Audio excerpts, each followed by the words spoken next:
fuerza vital. Historias de vida, de lucha y de amor, con expertos y personas creando un mundo mejor. Voces sin límites, ven y déjate emocionar. Inclusión y educación, juntos vamos a brillar. Cada nota, cada palabra es un camino a la verdad. Con Yanisca González, la inspiración no tiene final. En Radio Generación Inclusiva, las voces se alzan sin barreras, sin fronteras, sin límites. Prepárate para conocer historias que inspiran, desafían y transforman. Esto es Voces sin Límites, con la conducción de Yanisca González, quien nos llevará a descubrir relatos de lucha, superación y esperanza. Porque cada historia merece ser contada, y cada voz tiene el poder de cambiar el mundo. Comenzamos ahora, en Radio Generación Inclusiva.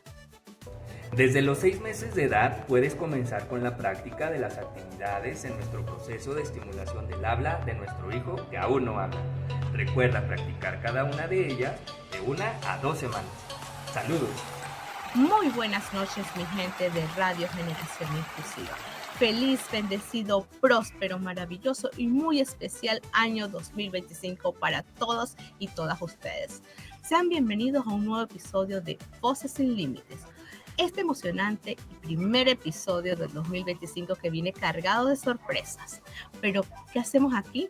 Recuerden que aquí contamos historias inspiradoras, pero también conversamos con profesionales que marcan una diferencia en el mundo de la educación, la salud, la diversidad y la inclusión. Soy Yanisca González, educadora diferencial, psicopedagoga clínica y terapeuta en integración sensorial, con más de 30 años de experiencia en esa área. Y hoy estoy aquí con ustedes para conversar y conducir Voces sin Límites. Pero antes de continuar, por favor, síguenos a través de nuestras redes. Radio Generación Inclusiva, Spotify, Facebook, YouTube. ¿Ok? Ahora sí. ¿Qué les importa a ustedes? ¿No les interesaría conversar y saber cómo superar los desafíos del lenguaje, el aprendizaje y la comunicación? Pues bueno, la noche de hoy les cuento que como es la primera del 2025, tenemos el privilegio de contar con un invitado excepcional, un profesional comprometido con el bienestar y el desarrollo de la comunicación humana. Él es licenciado en terapia de la comunicación humana por la Universidad de Juárez. Es autodidacta y también ha estado ampliando sus conocimientos y sus habilidades a través de diversas certificaciones, incluyendo, me van a perdonar el inglés de aquí, pero el Vital Steam Therapy Program y la formación en neurorehabilitación de trastornos motores orales y de alimentación. Su experiencia abarca desde la atención personalizada de niños y adultos con problemas de lenguaje y aprendizaje hasta la aplicación de técnicas avanzadas como el vendaje neuromuscular funcional. Hoy exploraremos su trayectoria, cómo su labor impacta positivamente en la vida de quienes enfrentan desafíos en la comunicación. Pues quédense con nosotros para conversar y conocer la experiencia y los conocimientos que nos va a compartir José Cruz Jauregui Ruiz. Bienvenido, José, ¿cómo estás? Pues muy contento de iniciar este 2025 con una compañía de lujo como la tuya. Muchísimas gracias por esta invitación, de verdad. Estoy muy congratulado de formar parte ya de este programa tan maravilloso y pues bueno, aportando mi granito de arena, de verdad. Muchísimas gracias por esta invitación. No, gracias a ti por aceptar y acompañar y venir a compartir tus conocimientos con nosotros y con nuestra comunidad. Bueno, para comenzar, yo quisiera saber cómo llegas a esto de las terapias del lenguaje y qué diferencia hay entre, porque el último episodio de este programa, casualidad, fue con una fonoaudiólogo. Entonces, yo quisiera que tú le explicaras, después de la pausa, a mi comunidad para comenzar, ¿qué diferencia hay entre un fonoaudiólogo y un terapeuta del lenguaje? Pero vamos a una pausa y ya regresamos.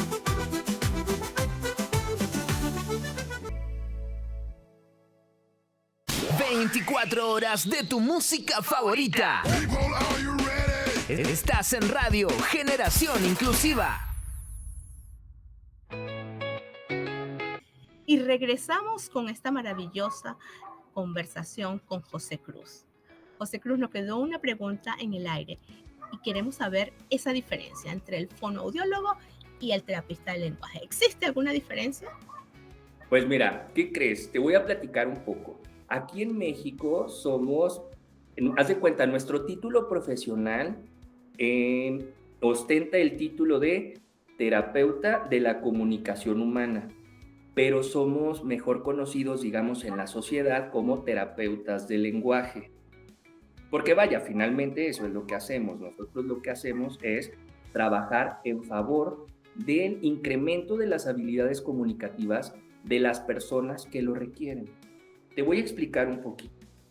La comunicación humana se puede ver reflejada en varios aspectos de los seres humanos.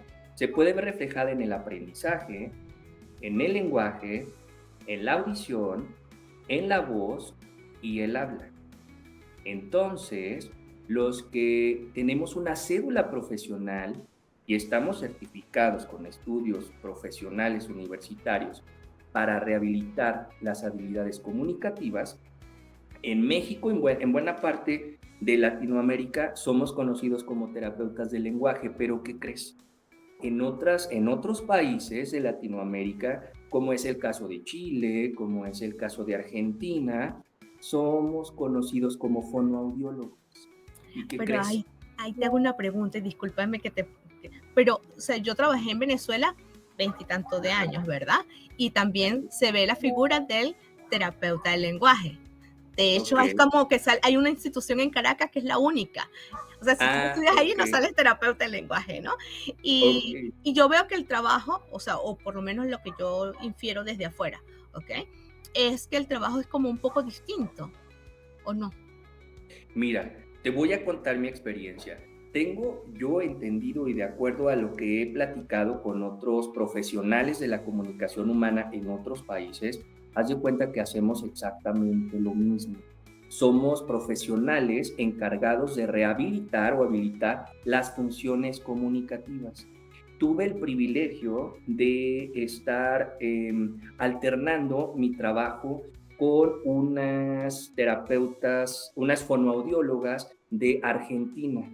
Entonces ahí pude notar que teníamos como esta convergencia para poder intercambiar conocimientos que van dirigidos hacia el mismo objetivo, que es lograr un incremento en esta habilidad de comunicación. Por ejemplo, en España también somos reconocidos como logópedas. Entonces, la logopedia, la fonoaudiología, la terapia de la comunicación humana tiene esta directriz que es la rehabilitación de la comunicación humana. Posiblemente puede haber diferencias en cuanto a técnicas, en cuanto a estrategias de rehabilitación. Sin embargo, el objetivo va dirigido a esto que te comento. Entonces, pues yo te pudiera decir que no hay diferencia alguna. Claro, ok. Que lo que varía es la forma, o sea, cómo cada uno aplica su cuestión, la estrategia, el modelo. Efectivamente, claro, sí, porque mira, por ejemplo, en esta experiencia que te comparto con estas amigas, una de ellas, Camila, es una excelente fonoaudióloga en Argentina, a que por supuesto le voy a pasar esta transmisión para que le llegue este saludo a través de tu programa. Claro, y después la Fíjate invitamos que, a ella. por supuesto que sí, haz de cuenta que tuvimos esta oportunidad de decir, mira, yo trabajo este aspecto de la comunicación de esta forma. Y ella, pues yo la trabajo de esta otra. Entonces, ¿qué sucede? Que este intercambio de conocimiento definitivamente enriquece el conocimiento y de esta manera, pues favorece el proceso rehabilitatorio de una persona. Claro, se entiende.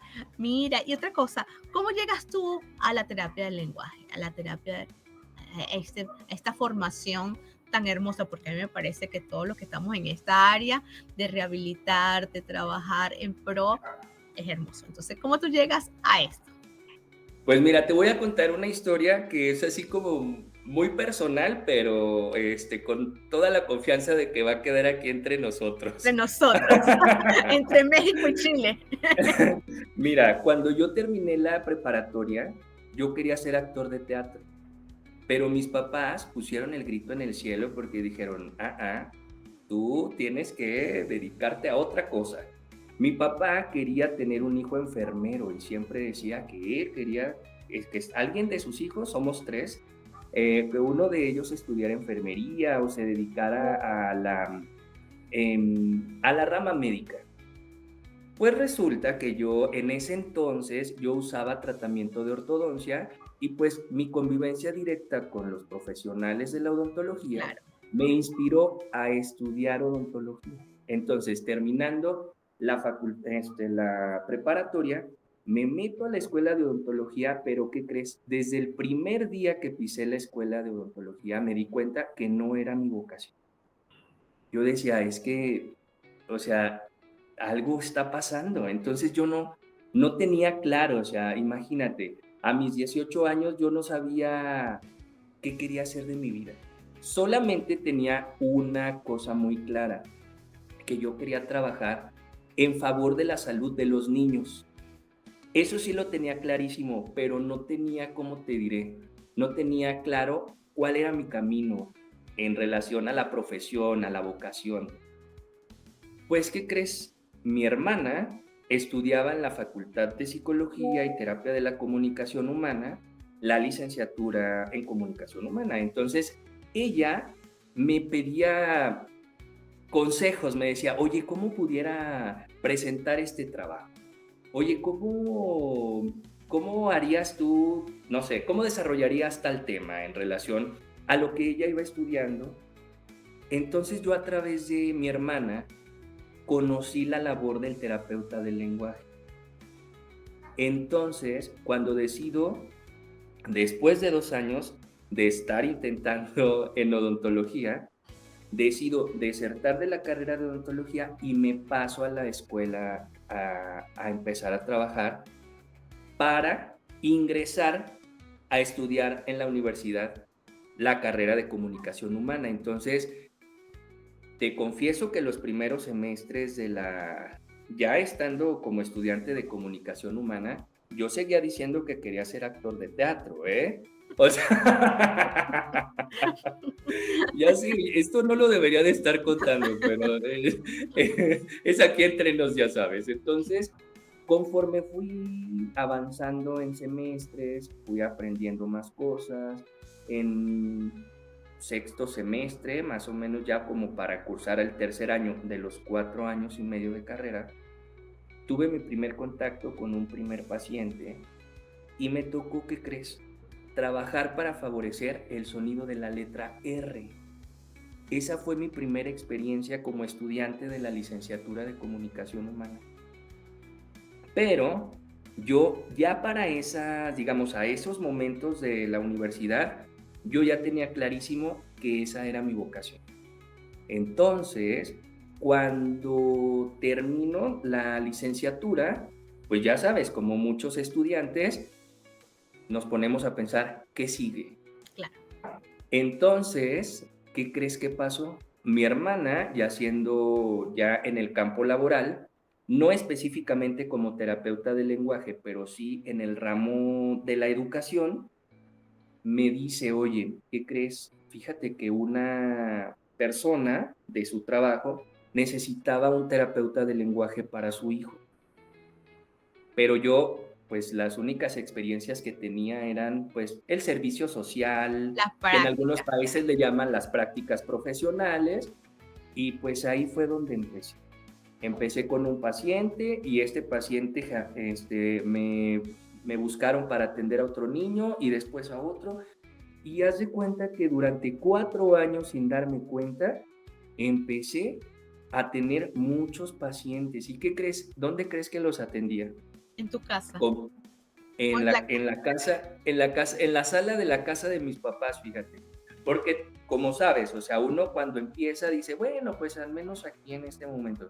Y durante 4 años tenía agenda llena, fíjate, todas las tardes me dediqué a trabajar en la consulta particular hasta que me llega una oportunidad para concursar vamos a llamarle así, una plaza para un centro de rehabilitación para personas con discapacidad. O sea que ahí se formaliza un poquito más mi profesión como terapeuta. Si bien ya lo hacía de manera particular, pues ahora se volvió institucional mi trabajo y actualmente sigo trabajando después de 10 años en este centro de rehabilitación para personas con discapacidad que te comento. Y bueno, pues aquí en la ciudad de Morelia, Michoacán, en México, que es donde radico, también trabajo por las tardes. Entonces, mi entrada al mundo de la comunicación humana fue por un capricho que posteriormente se convirtió en un gusto, en una pasión y en mi vida, No, que me es la imagino. rehabilitación de la comunicación humana. Me imagino, porque yo que tengo un pocotón de años en esto también, o sea, de hecho me decían, tú no puedes, eso no es, tú no estás hecha para eso. Y aquí estoy, un poco de años después. José Cruz, vamos a una pausa y ya regresamos para que me comentes cómo es tu experiencia dentro de ese centro de rehabilitación. Claro. Y regresamos con esta fascinante conversación con José Cruz. José, estábamos hablando de que llegaste al centro de rehabilitación para personas con discapacidad. ¿Qué tal la experiencia? ¿Cuál es tu labor allí? Cuéntanos una anécdota de esos 10 años en ese trabajo. Claro. Mira, bueno, pues yo un día estaba yo en mi casa y tu casa allá en Durango, en México, al norte de México, y de pronto me llega un mensaje vía Facebook y me dicen, oye, ¿te gustaría concursar para una plaza, vamos a llamarlo así, un lugar en este centro de rehabilitación? Y yo decía, pero no está en Durango, no está en mi casa, no está cerca de casa de mis padres. Era cambiarte de residencia a 12 horas. Entonces, como que al principio dije, no creo que sea buena idea. En ese momento yo creía tenerlo todo. ¿Por qué? Porque tenía mis pacientes, tenía una pareja, tenía cerca a mi familia, pero fíjate que los padres siempre son una fuente de inspiración. Totalmente. Yo le dije a mi mamá, le dije, ¿qué crees, mamá? Fíjate que me han invitado a participar para formar parte de las filas de este lugar. Y mi mamá me dice, ¿y tú qué piensas? Le dije, pues no sé, yo aquí me siento muy bien, esta es mi casa, yo estoy perfecto aquí. Pero ¿qué crees?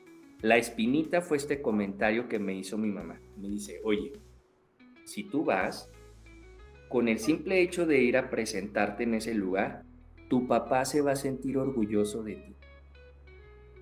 Y ahí me cambió la perspectiva, fíjate. Porque ya me había salido de la escuela de odontología. Ya, claro. O sea, en cuanto a temas académicos, estaba como en deuda. Entonces dije, ok, voy a ir a cumplir con presentarme. Me dan la cita, participo, éramos varios aspirantes a entrar a ese lugar y pues honestamente yo jamás pensé que fuera a ser elegido. Hubo una persona, siempre hay ángeles en el camino. Totalmente, yo creo en eso. Hubo una persona dentro de esa institución que me dijo, mira, siéntete en tu casa y no dejes de sonreír.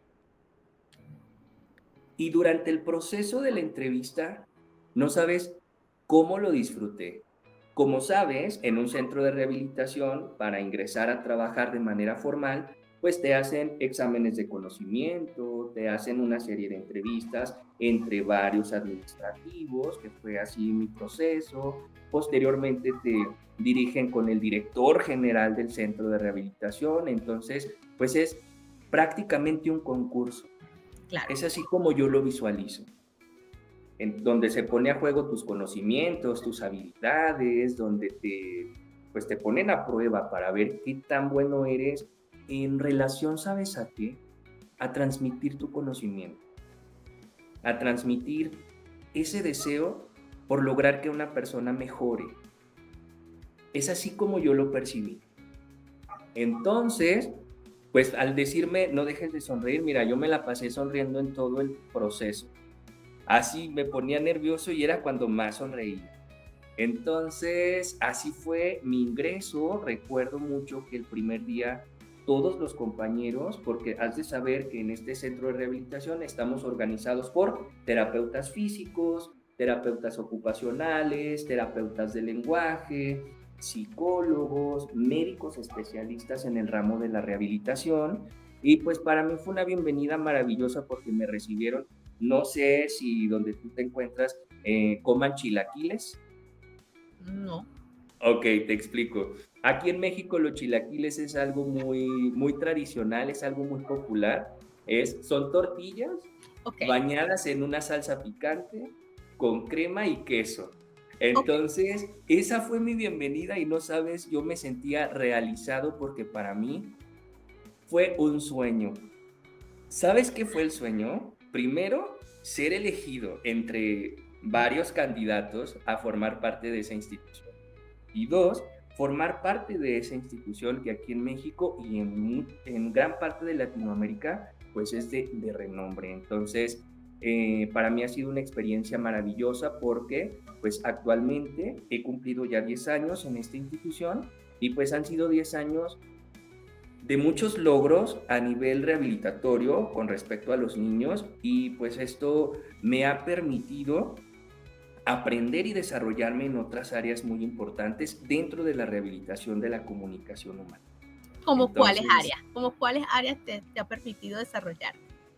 mira, pues una de las cosas que yo desconocía era que nosotros como terapeutas, bueno, no propiamente desconocer, pero tenía muy poco explorado la rehabilitación de la deglución. Ok. Como has de saber, muchas personas con discapacidad tienen esta problemática para poder deglutir sus alimentos. Entonces, te cuento un poquito. La disfagia es esta falta de capacidad para hacer que los alimentos lleguen de la boca al estómago.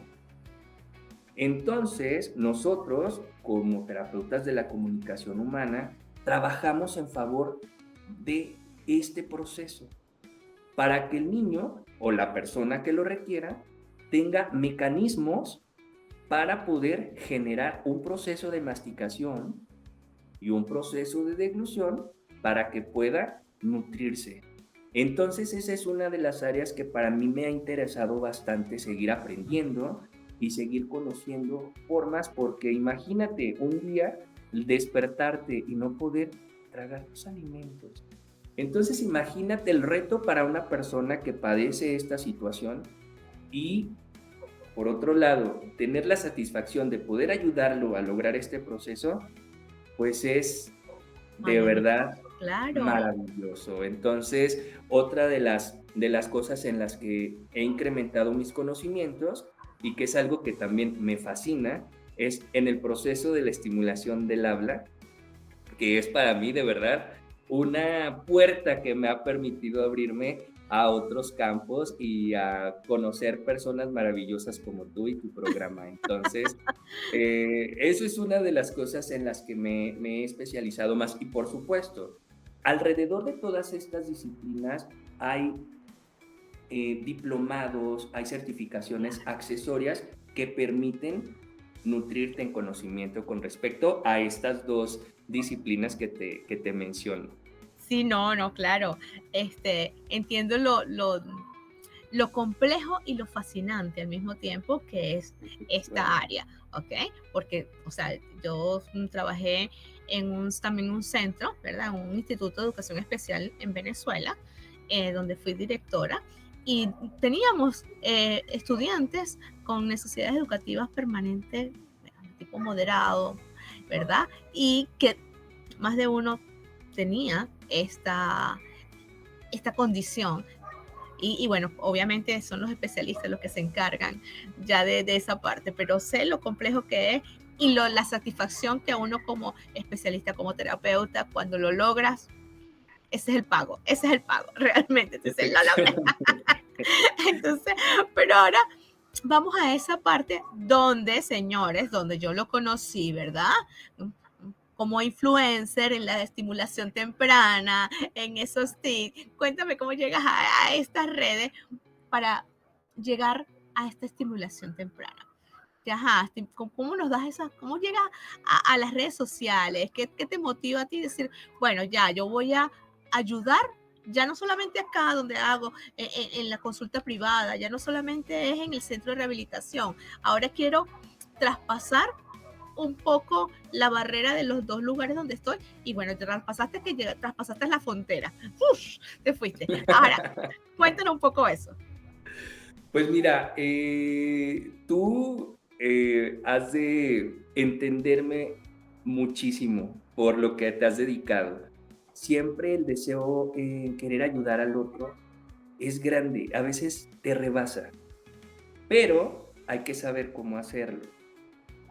Como ya te platiqué ahorita, un terapeuta de la comunicación humana abarca muchísimos aspectos del proceso de la comunicación.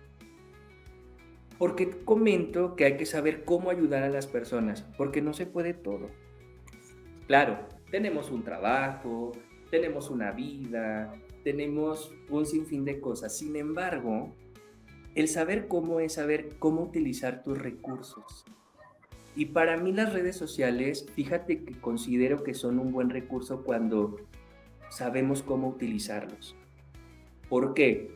Porque dentro del ámbito de la rehabilitación, entiendo que hay muchísima necesidad. Muchas veces estamos acostumbrados a decirle a la gente qué hacer, pero no le decimos cómo hacerlo.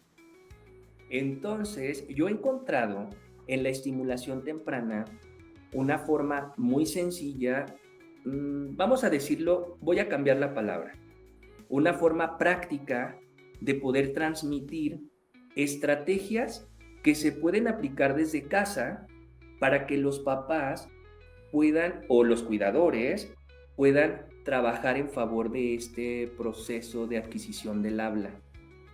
Por ejemplo, no sé si tuviste la oportunidad de revisar todo el contenido que manejo en mi cuenta de TikTok o en mi cuenta de Facebook, y si te pudiste fijar, no hablo de cómo trabajar la R o cómo lograr que un paciente pase sus alimentos. ¿Por qué? Porque eso es en el tú a tú, en el uno a uno, en la consulta particular. Sin embargo, la estimulación temprana, al menos para mí, ha sido una forma muy sencilla de poderlo transmitir. ¿Y sabes cómo fue que lo descubrí? Por la pandemia. Cuando llegó la pandemia, pues tú sabes que muchos servicios se disparó de trabajar a distancia. Sí. Entonces, en el centro de rehabilitación en el que actualmente laboro por las mañanas, pues nos enfrentamos al reto de empezar a dar el tratamiento a distancia. Entonces, gracias a esa experiencia, yo me pude dar cuenta que cuando el tema era estimulación temprana, la comunicación fluía de mejor manera que cuando era trabajar aspectos de la rehabilitación oral motora, que cuando era para trabajar otros aspectos más complejos a nivel cognitivo. Entonces, ahí fue cuando dije, aquí hay un camino que tengo que explorar. Entonces, por eso, mi eslogan es estrategias de estimulación del habla para nuestro hijo que aún no habla. Precisamente, ¿por qué? Porque siento que en lo que llegamos a la terapia del lenguaje formalizada, pues podemos empezar a tener un precedente desde casa con esta guía de trabajo que promuevo en mi cuenta de TikTok. Y así fue como lo hice. Te podré decir si hubo alguien que me motivó, pues en realidad, ¿qué crees? Yo le decía a unos amigos que se dedican a temas de comunicación y de redes sociales, les decía, oigan, es que yo quiero hacer esto, y todos, pues hazlo. Y yo, no, sí, pero necesito que me digan cómo. Y todo el mundo, no, hazlo, pues tú hazlo, tú aviéntate, tú hazlo solito. Y yo así como que, ¿cómo lo hago? Entonces un buen día me levanté con esa convicción que te lleva a moverte y hice mi primer TikTok. Y nada más se me ocurrió decir, si notas que tu hijo no habla, quizás necesite estimulación. Sígueme en mi cuenta de TikTok y aprenderemos juntos estrategias para la estimulación del habla. Ese es el primer TikTok que hice. Me acuerdo perfecto. Y haz de cuenta que empecé a ver que empezó a tener muchas vistas y dije, ahora sí, hay que empezar. Entonces, al día de hoy he promovido 3 estrategias que, pues, a decir de algunas personas que me han contactado, pues funcionan perfecto. Pero como todo proceso, tenemos que empezar de lo simple para llegar a lo complejo. Es por eso que siempre les comento a los usuarios que comenzar desde la actividad número 1, empezar a practicarla de 1 a 2 semanas y así hasta llegar hasta la actividad número 13. Una cosa que les digo a los padres dentro de un proceso de estimulación es que si un niño comienza a realizar algún sonido o comienza a decir una palabra que antes no decía, lo podemos considerar como un avance. Entonces, Totalmente. entonces es por eso que se me ocurrió hacer eso y mira, pues afortunadamente he tenido una buena respuesta y pues un buen alcance. Y otra cosa que creo que es importante mencionar, que estas actividades no buscan sustituir la atención especializada y personalizada de los profesionales de la comunicación humana. Simplemente es una guía para conocer las implicaciones que tiene llevar un proceso de terapia del lenguaje, en el Claro, que un el padre sugiere, reforzamiento, claro, es una efectivamente, que va a ser un granito mientras que llega a la terapia, mientras que va al efectivamente. profesional. Sí, porque ¿sabes qué pasa? Que a veces existe esta conciencia en la que los padres piensan que solamente con llevar a su niño a la terapia va a ser suficiente y no es llevarlo a la terapia y hacer un trabajo sistemático hasta llegar a la siguiente sesión para que se pueda dar un proceso de aprendizaje y de este modo se consolide el proceso comunicativo. Así mismo es. Y cuando hablamos de estimulación temprana, ¿a partir de qué edad estás hablando? Ok, esa es una excelente pregunta. Mira, estas actividades las podemos realizar desde los 6 meses de edad hasta los 6 años. Formalmente un proceso de estimulación temprana, ya sea del área motora gruesa, del área motora fina, del área socioafectiva, de la comunicación como lo estamos comentando, va dirigida a este rango de edad, a esta población. Entonces, esta actividad 1, en mi experiencia profesional, me puede servir tanto con un bebé de 6 meses como con un niño de 3, 4 años. Entonces, todo esto que comparto, pues tiene un fundamento y no solamente es en un fundamento teórico, sino que es algo que yo he presenciado durante mi experiencia. Claro, y que lo has vivido y que tienes resultados positivos ante esto. Claro. No, o sea, no es que te salió así, no, no, no, es que hay resultados, además Ándale, que hay una efectivamente. teoría que también la avala. Efectivamente, sí, sí, sí. Por eso también otra cosa que les digo mucho a los papás en estos medios es que tenemos que asegurarnos que si vamos a llevar a un niño a un proceso de estimulación temprana, nos aseguremos que sea un profesional certificado, que ostente una cédula profesional, porque no sé si ocurre en otros países, pero lamentablemente aquí en México existe mucho la usurpación de funciones. Entonces pasa que otros profesionales quieren hacer el trabajo que no les corresponde y lo único que sucede es que postergamos avances o acentuamos un problema de lenguaje y pues lo que necesitamos es ser atinados y finos en el proceso de estimulación. Así mismo es. Bueno, aquí les vamos a dejar uno de los tantos videos para que vean cómo José Cruz llega a todas las comunidades para que ustedes también lo sigan después, porque al final le vamos a decir cuáles son sus redes sociales para que ustedes lo sigan. Pero después de este video vamos a una pausa y regresamos. Desde los 6 meses de edad puedes comenzar con la práctica de las actividades en nuestro proceso de estimulación del habla de nuestro hijo que aún no habla. Recuerda practicar cada una de ellas de 1 a 2 semanas. ¡Saludos! Alegra tu día con Radio Generación Inclusiva. Deja de bostezar. Ponte a reír con la mejor programación y los locutores más guapetones. Y regresamos con esta maravillosa conversación con José Cruz.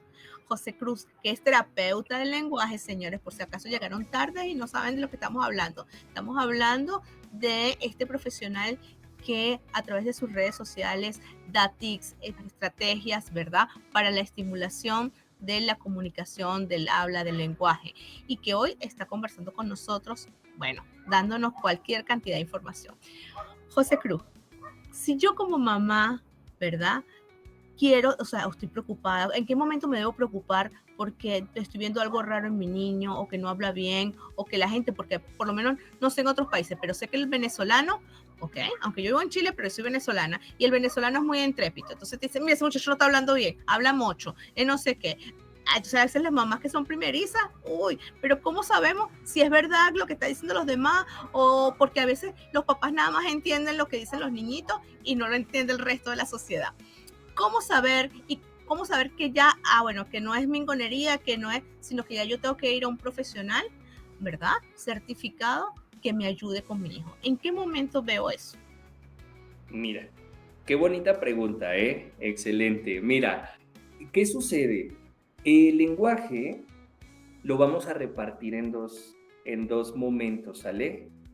Uno se expresa a través del habla y otro momento del lenguaje se expresa a través de aspectos cognitivos.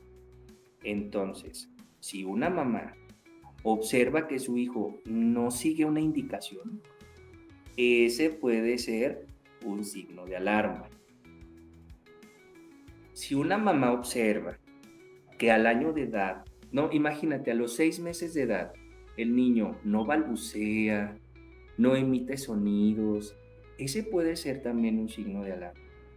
Si llega al año de edad y el niño no produce una primer palabra, no fija la mirada en el rostro de quien le habla, eso también lo podríamos empezar a considerar como un signo de alarma. Fíjate, estamos hablando del primer año de vida. Ahora imagínate, llega a los 2 años y el niño sigue sin entender de lo que le hablan, no es capaz de identificar un objeto, su lenguaje verbal, es decir, su vocabulario es muy limitado. Eso también lo podemos considerar como un signo de alarma. Vamos a pensar en un caso menos grave. Un niño que a los 3, 4 años no se le entiende lo que dice. Empieza a hablar y para nosotros como adultos es claro que está expresando algo, pero su lenguaje es disuelto en sonidos. Por ponerlo en términos más entendibles para todos nosotros, pues eso ya se considera como tal un signo de alarma. Vámonos a un caso menos grave. Cuando un niño no pronuncia bien una letra, por ejemplo, hace sustituciones entre los sonidos de la R o los sonidos de la D, eso también podríamos considerarlo como un signo de alarma. Entonces ahorita estoy así dando diversos signos que nos pueden indicar que un niño pueda ser candidato a una terapia de lenguaje. Perfecto. Está bien.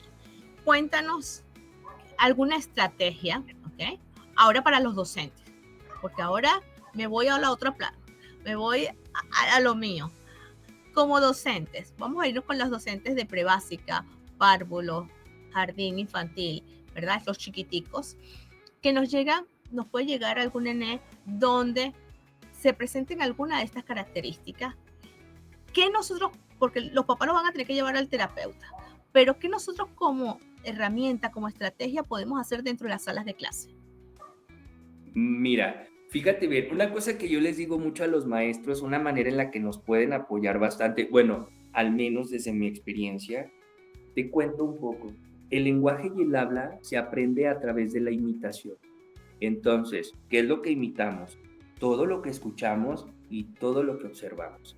Entonces, en los primeros años de vida, cuando ya los niños están en el kinder, cuando son pequeñitos, pues tienen que lograr incrementar sus habilidades para la percepción auditiva y para la percepción visual.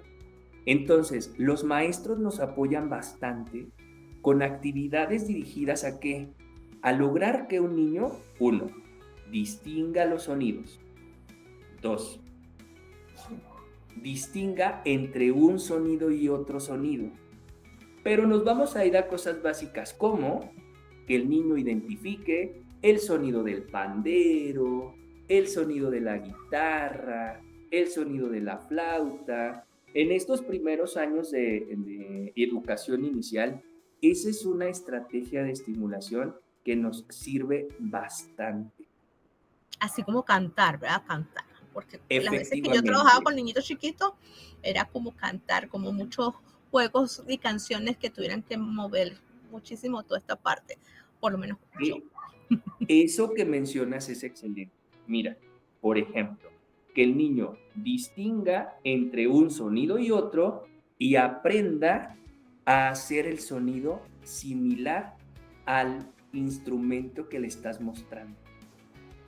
Eso nos ayuda bastante a que el niño incremente su conciencia en el uso de los labios, las mejillas y la lengua, pero que también note que es capaz de hacer distintos sonidos para que posteriormente esos sonidos que busca imitar, como el sonido de la guitarra, el sonido del violín, el sonido del pandero, etc., posteriormente esos sonidos en la terapia del lenguaje los vayamos redireccionando y modelando para que se conviertan en los sonidos del habla. ¿Por qué? Si en este momento hacemos este ejercicio, a ver, vamos a jugar a que tú vas a ser la paciente, ¿lista? Vale. ¿Cómo imitarías el sonido de un tambor, por ejemplo? Pom, pom, pom, pom, pom, pom. Ok, ¿y el sonido de una guitarra?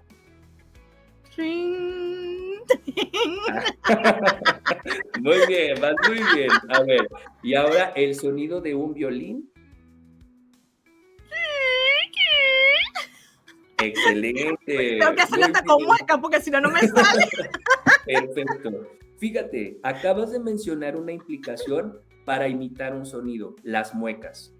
Ya tenemos una primera implicación. Una segunda implicación. Tú, cuando hiciste el sonido del tambor, utilizaste tus labios. Cuando hiciste el sonido del violín, utilizaste un sonido de garganta. No sé, hiciste un sonido similar. Bueno, me sonó a mí como un sonido de garganta. Y posteriormente el otro sonido hiciste una mueca, pero no involucraste tus labios. Quizás involucraste tu lengua. Sí. Entonces, vamos a trasladarlo ahora a los sonidos del habla.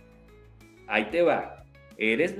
Ahora vienes otra vez a ser la paciente, ¿sale? Ahí te va. Dime, ¿con qué letra empieza la palabra mamá? Con la M. Con la M o la M. ¿Y qué utilizaste para podérmelo decir? Los labios. Y todo Los eso. labios, efectivamente. Y por ejemplo, ¿con qué letra comienza la palabra gato? Con la G. Pero te lo digo porque aquí, o sea, voy a hacer un paréntesis. En este país, ¿verdad? Se trabaja mucho con el sonido y a mí me ha costado eso horroroso. Porque eso, por eso, Sí, fíjate que lo que acabas de mencionar es muy interesante, porque habría que conocer el sistema fonético fonológico de Chile, por ejemplo, que En México, por ejemplo, nosotros marcamos mucho el sonido de la G, el sonido de la S, o sea, varios sonidos. Entonces, tomando en cuenta el sistema fonético fonológico de cada país, podemos hacer estas diferenciaciones entre sonidos para que un niño, insisto, primero lo reconozca a nivel auditivo y posteriormente a nivel motor, a nivel de movimiento. Entonces, una estrategia para los docentes sí o sí es el uso de los instrumentos musicales dirigido a esto que te estoy comentando. ¿Qué te parece esta estrategia? No, maravilloso. Yo sería feliz. Yo en lo personal sería feliz. Y fíjate, y otra cosa, que tú al mostrarle al niño la flauta, a enseñarle la guitarra, estás generando que se logre adquirir un concepto. Por lo tanto, también estamos trabajando en favor de la denominación y del reconocimiento de los mismos. Entonces, una pequeña estrategia le podemos sacar infinidad de hilitos dirigidos a un proceso cognitivo dirigido a la comunicación. Totalmente, totalmente. Bueno, José Cruz, de verdad, muchísimas gracias. Estamos llegando ya al final de nuestro programa y por mí seguiríamos hablando y dando estrategias. Entonces, pero bueno, no le te voy a pedir, sino que nos des un consejo, que cierres con un consejo, con algo que nos digas a los papás y a los profes, ya, además de lo que nos has dicho. Y finalmente también nos cuentes tus redes sociales, dónde te podemos conseguir. Y la gente que me ve de México ya sabe qué es lo que tienen que hacer. Claro que sí. Bueno, pues un consejo que le doy a los papás y a los maestros es que tengan mucho contacto con sus hijos. En mi experiencia profesional, una de las cosas uno de los motivos por los cuales hay muchos problemas en relación a la comunicación, a la adquisición de la comunicación, es la falta de contacto con los hijos, la falta de atención. Entonces, yo creo que un vínculo saludable entre padres e hijos genera que haya un incremento en la confianza para adquirir esta herramienta de adaptación que es importante, que es la comunicación. Ver a los hijos a los ojos, hacer contacto. Tú como maestro, hacer contacto a los ojos de los niños también va a permitir que el niño esté más alerta a tu rostro para poder aprender de ti. Esto tan maravilloso que se adquiere a través de la imitación, como ya lo habíamos comentado. Entonces, para mí, esos dos consejos son importantísimos. ¿Por qué? Porque la comunicación humana nace de un vínculo sano, en el que hay una cercanía. Entonces, yo creo que es importante que si tienes a tu hijo dentro de este periodo y está cursando con una problemática en la adquisición del habla, fortalecer el vínculo es algo importante. Y como maestro, sí, mantener ese vínculo maestro-alumno, pero es siempre estarlo viendo a los ojos. ¿Para qué? Para que podamos estar alertas y detectar alguna problemática que a nosotros como terapeutas del lenguaje nos compete atender. Eso es una de las cosas que son importantes. Y el vínculo, por supuesto, que se nutre no solamente con el contacto físico. Hay contacto físico que yo le llamo contacto físico efectivo, como es el contacto físico contándole un cuento a tu hijo, platicándole una historia, explicándole algo que está observando. ¿Para qué? Para que el niño se sienta acompañado en esta etapa de retos, que es la etapa de adquisición de habilidades, tanto comunicativas como motoras, socioafectivas, etc. No, y pues bueno, gracias. ¿Cómo me pueden encontrar en las redes sociales? Me encuentran en Facebook como Terapeuta Lenguaje José Cruz. Y en mi cuenta de TikTok y en mi cuenta de Instagram me pueden encontrar como TL José Cruz. Y ahí estoy a sus órdenes para platicar más sobre este tema tan maravilloso que es la comunicación humana y su estimulación para adquirirla. Muchísimas gracias de verdad por esta entrevista cargada de conocimientos, de tips, de estrategias para nuestra comunidad. De verdad que muchísimas gracias por tu tiempo, José. Y bueno. Muchísimas gracias a ti, de verdad me siento muy feliz de arrancar este 2025 contigo y todo tu público, y mis mejores deseos para este tiempo.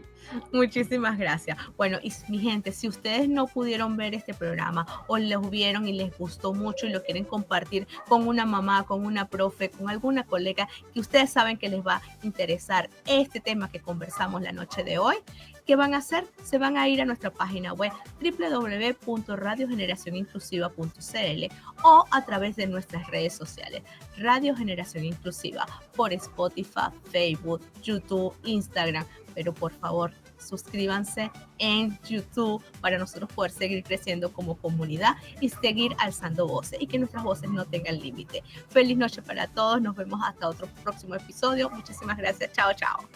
Radio Generación Inclusiva presentó Voces sin Límites, un espacio donde las historias trascienden barreras y nos inspiran a seguir adelante. Junto a nuestra conductora, Yanisca González, descubrimos testimonios que nos motivan, nos desafían y nos invitan a reflexionar. No olvides que puedes revivir este capítulo en nuestro canal de YouTube y en Spotify. Suscríbete, comparte y únete a esta comunidad sin límites. Nos encontramos la próxima semana con más historias que inspiran. Porque aquí, en Voces sin Límites, la voz de todos importa.